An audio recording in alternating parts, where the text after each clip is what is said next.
দেখুন, প্রতিবেশীরা জানেন পাড়ায় আসা লোকটি গাড়ির টায়ার সরাই করে আর এই দিয়ে ওনার সংসার চলে। এখানে কাজ না থাকা, ইনকাম না হওয়ায় তিনি বিদেশে যান, মালয়েশিয়া যান। কিন্তু সেই ব্যক্তি কিনা মানব পাচার অভিযোগে অভিযুক্ত।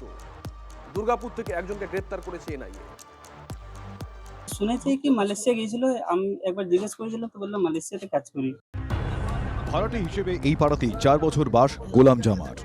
পাশের বাড়ির লোকজনও গোলামের সম্পর্কে তেমন একটা জানতেন না। পাড়া প্রতিবেশীদের কাছে যে লোকটিকে নিয়ে নানা ধোঁয়াশা, সেই দুর্গাপুর শহরের নিউ স্টিল পার্কের বাসিন্দা। গোলাম জামাকে জালে তুলল জাতীয় তদন্তকারী সংস্থা। মানব পাচারের অভিযোগে গ্রেফতার করা হলো গোলামকে। আগে কোনো বুঝতে পেরেছেন কিছু, এই লোকটা কিছু সন্দেহ মনে না, হতো যে ওরকম activities ওরকম দেখে লোকটা বোঝা যেত না। কারোর সঙ্গে ওরকম সম্পর্ক নাই এর। একা থাকতো, এই রুমটা যেরকম গেটটা বন্ধ আছে এরকম গেট সারাদিন বন্ধ থাকবে। সোমবার সকালে পাড়ায় পুলিশের বড় দলের সঙ্গে তদন্তকারী অফিসারদের দেখে চমকে যান নিউ স্টিল পার্কের বাসিন্দারা। গত বছরের ডিসেম্বর মাসে একটি মামলার ভিত্তিতে তদন্তে নামে এনআইএ। সূত্রের খবর, ছত্তিশগড়ে মানব পাচারের মামলায় গোলামের নাম উঠে আসে।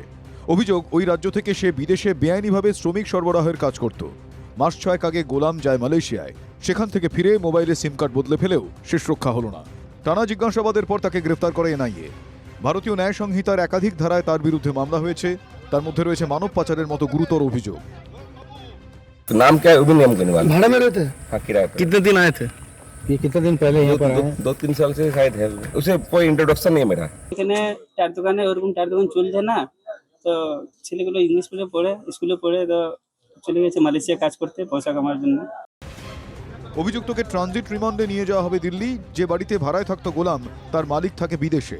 কার সঙ্গে যোগাযোগ করে গোলাম দুর্গাপুরে আস্তানা গাড়ল, বাংলায় কেউ এর সঙ্গে যুক্ত কিনা, কেন দুর্গাপুরকেই বেছে নিয়েছিল গোলাম, সব দিক খতিয়ে দেখছেন তদন্তকারীরা। দুর্গাপুর থেকে জয়ন্ত বিশ্বাসের রিপোর্ট, টিভি9 বাংলা।